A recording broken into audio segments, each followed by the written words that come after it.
کہ ایک بزرگ فرماتے ہیں وہ مرد ہی نہیں جو تمام دنیا کو، دنیا میں بھی جہاں ہے، کوئی آسمان کا جہاں، زمین کا جہاں، پرندوں کا جہاں، جنوں کا جہاں، انسانوں کا جہاں، تو تمام دنیا کو مثل ہتھیلی کے نہ دیکھے، یعنی کہ جیسے ہتھیلی کو دیکھ سکتا ہے نا انسان،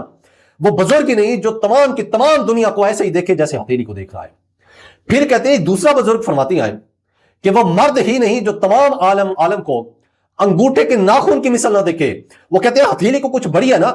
یہ جو انگوٹھے کا ناخن ہے نا، اس کی مثل جو بزرگ دیکھتا ہے نا، وہ اصل میں بزرگ ہے۔ اعلیٰ حضرت کہتے ہیں یہ جو بزرگ دو باتیں کر رہے ہیں نا، یہ جو چولیاں مار رہے ہیں، یہ تھوڑی کم مار رہے ہیں، ہم اس سے بڑی چول آپ کو سناتے ہیں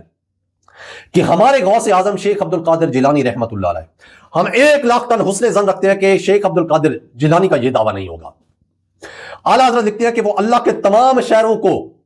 رائی کے دانے کی طرح دیکھتے ہیں، یعنی کہ ہتھیلے کے اوپر رائی کا دانہ پڑا ہو، گندم کا دانہ پڑا ہو نا، وہ جیسے انسان اس کو دیکھ سکتا ہے نا،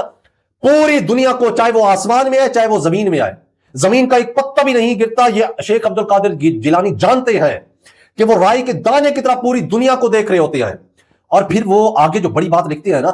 وہ کہتے ہیں کہ یہ خاص وقت کے لیے نہیں ہے،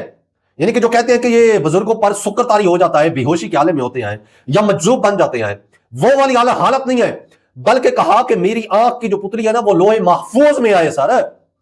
اور کہا پھر آگے قرآن کی آیات پیش کی کہ لوح محفوظ میں یہ چیز ہے، لوح محفوظ میں یہ چیز ہے، کہ جس کو اس کا علم ہو تو اسے ساری کائنات کا علم ہوگا، یعنی کہ لوح محفوظ میں جب ہر ایک چیز موجود ہے تو شیخ عبد القادر جیلانی کی جو آنکھ کی پتلی ہے وہ لوح محفوظ میں موجود ہے، وہ دنیا کی ہر ایک چیز کو دیکھ رہی ہے۔ تو اس کا مطلب چلا کہ انسان کے دلوں کا حال، مستقبل میں ہونے والے، ماضی میں ہونے والے، دنیا میں جو کام بھی ہو رہا ہے، وہ تمام کی تمام باتیں شیخ عبد القادر جیلانی جانتے ہیں۔ سر سورہ زمر کی آیت نمبر 67 میں ہے کہ انہوں نے اللہ کی وہ قدر نہ کی جیسا کہ اس کی قدر کرنے کا حق تھا۔ اللہ فرماتا ہے کہ حالانکہ قیامت کے دن ساری کی ساری زمین اللہ کی مٹھی میں ہوگی، آسمان اس کے دائیں ہاتھ میں لپٹے ہوئے ہوں گے جیسا کہ اس کی شان کے لائق ہے۔ اب یہ کہتے ہیں کہ غوث بھی وہی قدرت رکھتے ہیں جو اللہ رکھتا ہے، نعوذ باللہ۔ اب آپ بتائیں کہ اگر کسی انسان کو ایسا احاطہ حاصل ہو جائے کہ وہ بھی ویسے ہی قدرت دیکھ رہا ہو، ویسے ہی دنیا کی ہر ایک چیز کو دیکھ رہا ہو جو اعلیٰ حضرت غوث کے بارے میں یہ دعویٰ کر رہا ہے، تو اللہ کی جو خاص صفت ہے اس کی، اور جو بندہ یہ شیخ عبد القادر جیلانی کے بارے میں اعلیٰ حضرت دعویٰ کر رہے ہیں،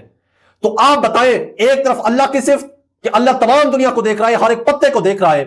تو دوسری طرف شیخ عبد القادر جیلانی کے بارے میں دعویٰ ہے کہ وہ بھی تمام دنیا کو دیکھ رہا ہے، لوح محفوظ کو دیکھ رہا ہے، ہر ایک شخص کے دل کا حال جانتا ہے۔ تو بتائیں یہ کیا اللہ اور شیخ عبد القادر جیلانی کو برابر نہیں کر رہے؟ تو پھر اس میں کون سا فرق بچتا ہے؟ آپ ہمیں بتائیں۔ آپ نے اللہ کی صفت کے اوپر بھی ڈاکہ مارا ہے، آپ نے تو اس کو اللہ بنانے کی کوشش کی ہے۔ اعلیٰ حضرت نے اتنا بڑا بلنڈر کیا ہے اس میں۔